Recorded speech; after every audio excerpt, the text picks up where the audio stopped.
Today's story inspired a popular horror movie, and when you get to the reveal in this story, you'll understand why. It is literal nightmare fuel. But before we get into that story, if you're a fan of the strange, dark, and mysterious delivered in story format, then you've come to the right place because that's all we do, and we upload once a week. So, if that's of interest to you, please sneak in to the like button's house and toast all of their bread and then leave. Also, please subscribe to our channel and turn on all notifications so you don't miss any of our weekly uploads. Okay, let's get into today's story.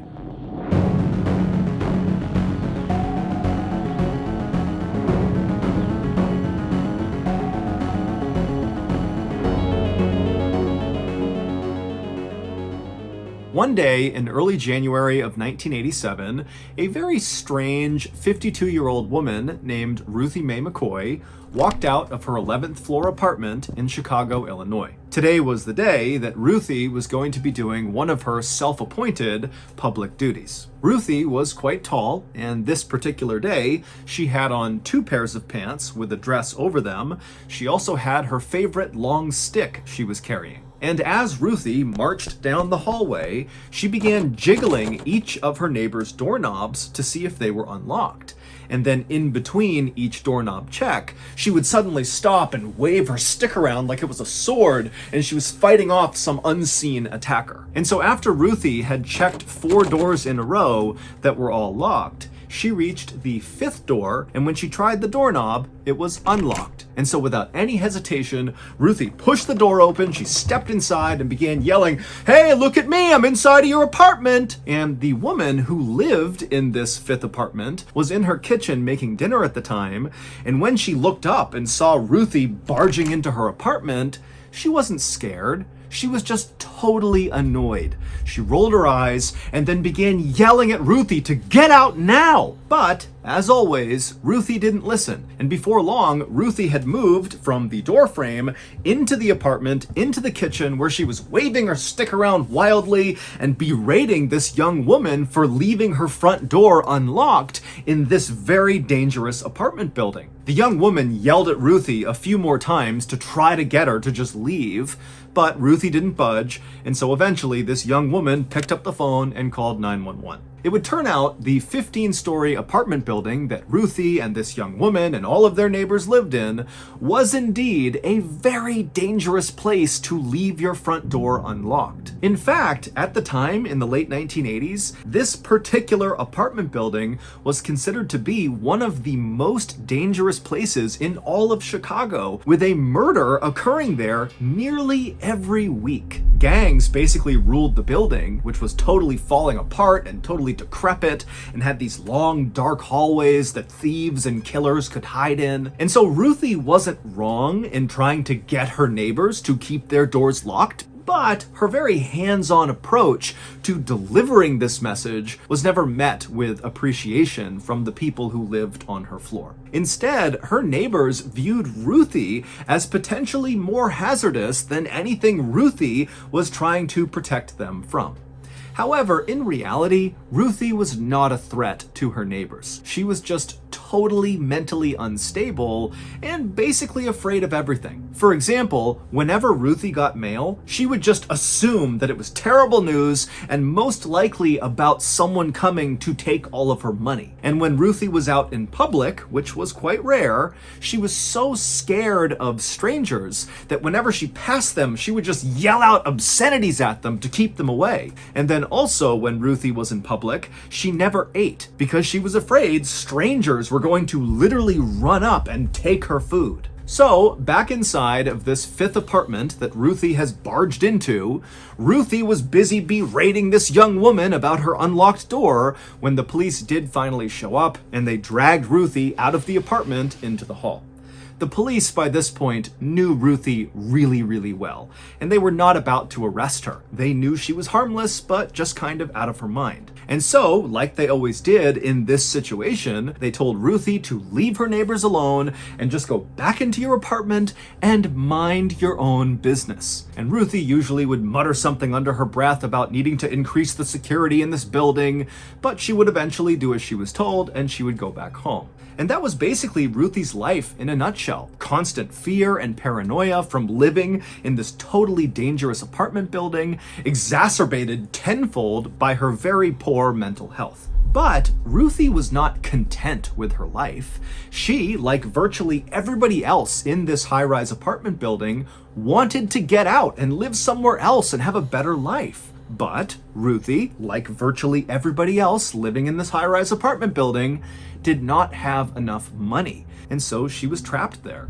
But then, in February of 1987, so 1 month after busting into that woman's apartment, Ruthie got incredible news. She had recently begun going to a day program for psychiatric care at a local hospital, and the staff there had really taken a liking to her, and they were going above and beyond trying to help Ruthie kind of get her life together beyond just her mental health. And so one of the things they were doing with her was helping her apply for various government programs like disability payments. And so that month, in February, Ruthie found out that the application they had sent off for her was approved, and so Ruthie was entitled to disability payments, which meant right away she would get a check for $2,000, and then every month going forward indefinitely she would get a payment. It wouldn't be $2,000, but it would be a lot of money. Ruthie was beside herself. She could not believe her luck.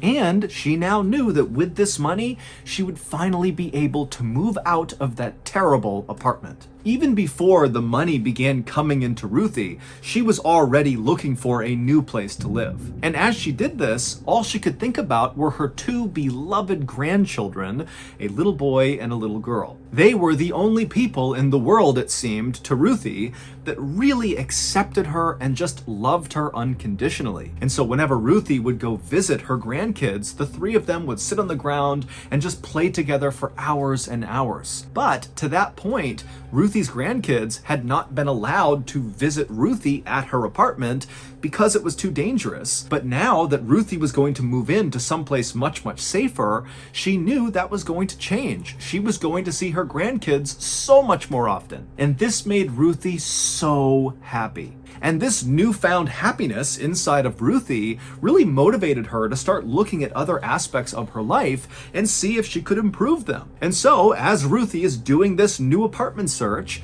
she began taking classes to finally get her high school degree. She began picking up these old art projects she had kind of blown off. And also, most importantly to this story, she really began leaning into her religion, something she had not been doing for a long time. Specifically, she began tuning in to these very animated preachers that she would find on TV. And when she really liked one of them, she would write them a letter, and in this letter, she would praise them for their sermons and how incredible they were, and she would ask them to bless her with miracles. And these miracles were often just centered on her health. She wanted to look and feel young again. And some of these TV preachers, who were actually just running scams, would write back to Ruthie and say, "Of course we can bless you with your miracles, but first, send us some money." And so, when Ruthie's disability payments began coming in, even though she needed to save every penny to be able to afford moving out to start this beautiful new life with her grandkids, she still found a way to set aside some of that money and sent it off to these TV preachers. And soon, these preachers were sending things back to Ruthie. Things like a blessed piece of wood for her to sleep on, or bottles of water said to be from the holy river Jordan. These spiritual items were often accompanied with a letter from these preachers telling Ruthie that in order for them to fulfill her miracles request, she would need to keep these spiritual items close to her and also send us some more money. And so Ruthie did as she was told, and after sending off all this money, she would excitedly wait inside of her apartment for her miracles to come true. And while she waited, she began tacking up all these newspaper articles all over her apartment of these people who miracles had happened to them, that supposedly God had fixed their teeth or eradicated a tumor in their brain or cured them of cancer. And in all of these stories, the person who the miracle happened to would describe looking in the mirror one day and just looking different. And that was the moment they knew that this miracle had occurred. And so Ruthie, believing this was bound to happen to her any day because she was working with these TV preachers, began going to her bathroom mirror all the time and just looking at herself, looking for some visible change in her appearance that would indicate one of her miracles had come true. But by April 22nd, so roughly a month after finding out she was going to be receiving these payments, and this was about 2 weeks before she was set to actually move out into her new place, Ruthie had still not seen any sign in the mirror that she had changed, and so she believed these miracles had not happened yet. But something else had begun happening when Ruthie was in the bathroom looking at herself in the mirror. And that was, she would hear somewhere off in the distance the sound of someone talking to her. It was almost like they were whispering to her, but she couldn't quite tell what they were saying. Now, Ruthie wanted to believe that these disembodied voices had something to do with her miracles coming to fruition, but Ruthie was naturally a very paranoid and scared person, and so she couldn't help but be a little bit scared of these voices. And so that afternoon, when Ruthie was on the bus headed back home after a doctor's appointment, she told a friend on the bus about these strange whispers she was hearing, and Ruthie would also say that she felt like these whispers meant that somebody was out to get her. Now, Ruthie's friend knew Ruthie really well, and this just wasn't unusual behavior for Ruthie. Ruthie routinely thought people were out to get her, and she talked about hearing voices before in the past. And so this friend told Ruthie that, you really should tell someone about this. But deep down, this friend was not that concerned. This was kind of normal Ruthie behavior, and this couldn't be a big deal. However, it would turn out to be a huge deal. Today's video is sponsored by NordVPN. As many of you may have already heard, our beloved swearatawalrus.com is now officially off the internet. There was no better way to let off steam after a long, hard day than to sit down and see a stupid old walleye face staring back at you on a Zoom call and just letting the obscenities fly. But don't worry, me and old Lung found an alternative stress reliever that's just as good. The website is beatupaleprechaun.com, and as the name implies, it allows you to finally lay the smackdown on those crafty little monsters. All you gotta do is log into their website, go to their leprechaun radar screen, and the second you see one of those little weasels pop up nearby, it's time to suck down some fight milk and go to work. Old Lung and I quickly became addicted to this service, taking down 1, 2, 10, 50, 1,000 ornery leppies in a given week. But last night, we ran into a serious issue. We tried to log into the website, but as we did, we got hit with a pua! Bah, bah, bah, bah, bah! And as we laid on the ground, struggling to survive this pua onslaught, the leppies outside heard us struggling to survive, and they took advantage. They came inside, and they laid the smackdown on us. And then after the dust settled, old Lungy rolled over in pain, and he croaked out, "Papa, devi iscriverti a NordVPN," which of course in Italian means, "Dad, you need to get NordVPN." And boy was old Lung right. A VPN, or virtual private network, is a service that keeps you safe while browsing the internet. And NordVPN is the brand name in the VPN space. Not only will NordVPN keep your data safely behind their wall of next generation encryption, but also, most importantly, through their latest feature, Threat Protection, they will block those horrific puas that lead to leprechaun-led thrashings. So, if you're like me and old Lung, and you'd rather beat up a leprechaun than have a leprechaun beat you up, then you need to sign up for NordVPN today. Right now, NordVPN is celebrating their birthday, and so as a result, they are offering you all a special deal. You can get a 2-year plan at a massive discount, plus at least 4 months or up to 1 year of service for free when you go to nordvpn.com/MrBallen. And it's risk-free with Nord's 30-day money-back guarantee. That's nordvpn.com/MrBallen, or click the link in the description below. Okay, back to the story.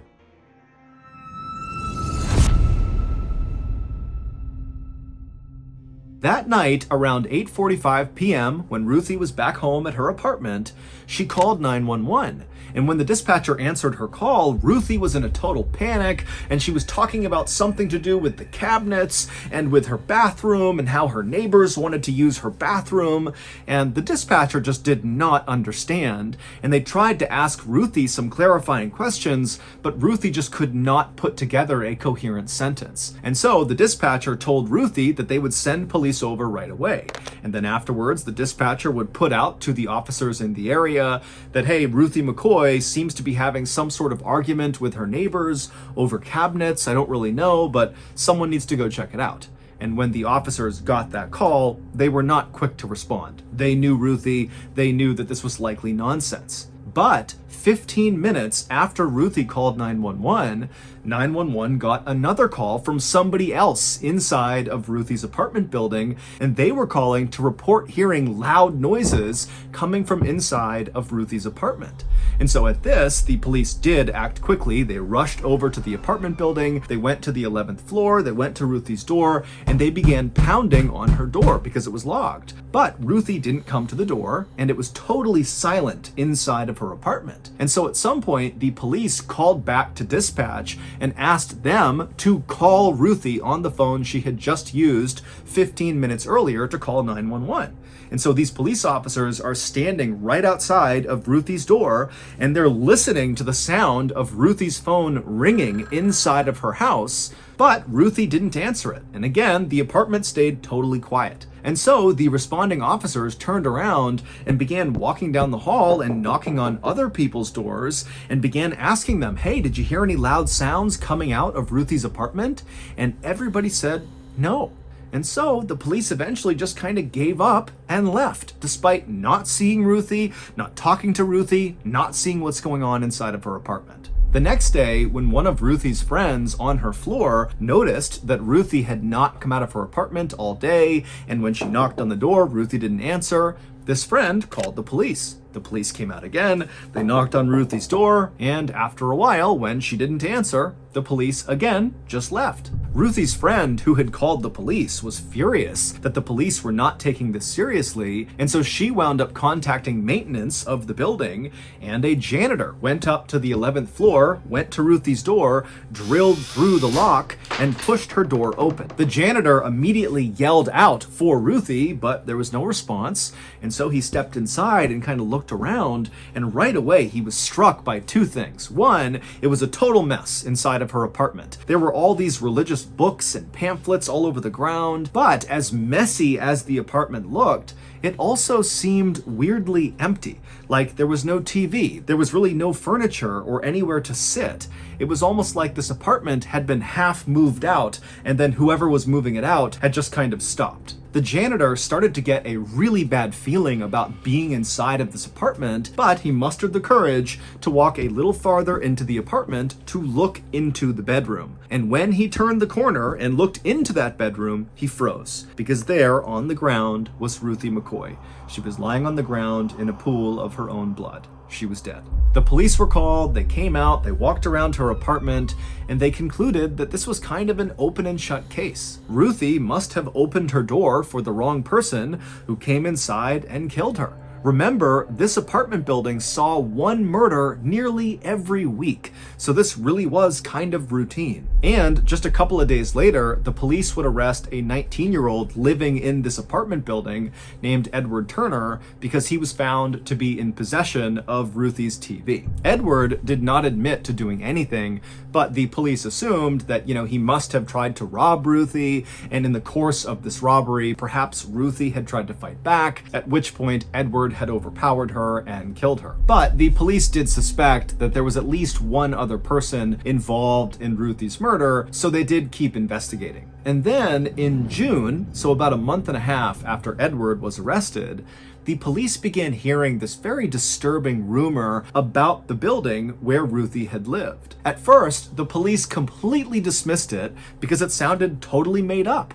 But when it kept coming up over and over again, whenever they interviewed anybody in this building about Ruthie's murder, the police finally decided they had to at least look into it in order to confirm that it was not true. However, when the police looked into this rumor, they would discover that it was true, and it absolutely played a role in Ruthie's murder. Back on the night of April 22nd, 1987, so the night that Ruthie called 911 in a panic, saying something about her cabinets and her neighbors and her bathroom, well, what had really happened is Ruth was home around 8:45 when she heard this loud banging sound coming from her bathroom. And then before she could go over and inspect the bathroom, her bathroom door flung open, and standing in the doorway was this dark, tall figure who just suddenly took off running through her apartment, out her front door, out into the hallway.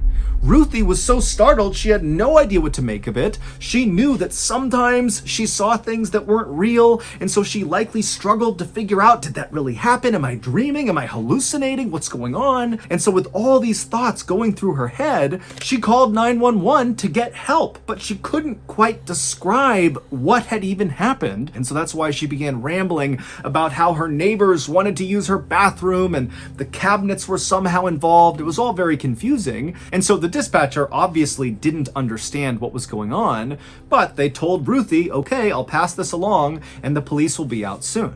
And so as Ruthie is waiting for the police to show up, she wanders over to the bathroom where this dark figure has appeared, and she walks inside and she looks at where her mirror had been above her sink. The mirror that she had spent so many hours looking into, hoping for signs of a miracle, and the mirror was gone. And in its place was this big dark hole on the wall, almost like an entrance to a dark tunnel. And as Ruthie is staring at this void, she sees these two dark hands emerge from underneath that come out of the hole and grip onto her sink. And then eyes pop up and a man's head pops up, and then he uses his arms, which are clutched onto the sink, to pull himself up and out of the hole in her wall, where he plopped down on the bathroom floor and then stood up and stared at Ruthie. And then everything after that point would have happened really fast. Ruthie likely began screaming, at which point the first man, the dark figure that had run out into the hallway and prompted Ruthie to call 911, he must have heard Ruthie screaming, and so he came running back in through the front door into Ruthie's apartment with a jacket over his head, and then at some point he or the other man who had come out of the hole in the wall yelled at Ruthie to get down on the ground. Maybe she didn't comply, maybe she did, but after that, 4 gunshots rang out. All 4 shots hit Ruthie. However, these 4 shots did not kill Ruthie right away. And so Ruthie was very alive as these 2 men stole her TV, they stole her rocking chair and some other things, and Ruthie was almost certainly still alive when the police did finally show up and began knocking on her door and calling her phone, but she was bleeding to death. She couldn't move, she couldn't make a sound, but the police just abandoned her, at which point she did die. It would turn out that disturbing rumor that the police heard about this apartment building was that apparently people in this building had learned that you could pull off your mirror inside of your bathroom and literally climb into the walls. And from that point, you could basically wander all over this building and then punch other people's mirrors in their bathrooms in, and then climb through that hole and do whatever you wanted to the people inside of that apartment. And so when Ruthie began hearing those whispers when she was in her bathroom looking at the mirror hoping for a miracle, those were the sounds of thieves and killers and criminals slinking about her wall. Detectives speculated that the 2 men who killed Ruthie likely found out about her disability payments and decided to rob her. However, the 2 men that police arrested, the 19-year-old Edward Turner, who was found in possession of her TV, and this other man who was also arrested, were ultimately acquitted because there were so many people crawling through the walls all day and night inside of this building that there was no way to prove that those 2 were the ones who actually went in and killed Ruthie. To this day, no one else has ever been charged with Ruthie's murder. What happened to Ruthie became the basis for the very popular horror movie called The Candyman, starring Tony Todd. So that's going to do it. If you got something out of today's episode and you haven't done this already, please sneak in to the Like Button's house, toast all of their bread, and then leave. Also, please subscribe to our channel and turn on all notifications so you don't miss any of our weekly uploads. We have a podcast called the MrBallen Podcast that puts out brand new exclusive content on Mondays, and on Thursdays we put out the remastered audio of our best YouTube videos. Again, it's just called the MrBallen Podcast, and it is available exclusively on Amazon Music. Consider donating to our charity called the MrBallen Foundation, which honors and supports victims of violent crime as well as their families. Monthly donors to the MrBallen Foundation Honor Them Society will receive free gifts and exclusive invites to special live events. Go to MrBallen.Foundation and click on Get Involved to join the Honor Them Society today. We have 2 additional YouTube channels, MrBallen Shorts and MrBallen en Espanol. We post near daily content on TikTok, Facebook, and Snapchat. All of those pages are just called MrBallen. If you want to get in touch with me, please follow me on any major social media platform and then send me a direct message. My username is just @MrBallen, and I really do read the majority of my DMs. Check out our brand new website, ballenstudios.com, to join our Discord server, to buy merch, to see what we're up to see what events are coming up. It's all on ballenstudios.com. So whether I see you on Twitter, Instagram, TikTok, Reddit, YouTube, Facebook, other YouTube channels, the podcast, wherever, just know that I really appreciate your support. And until next time, that's going to do it. See ya.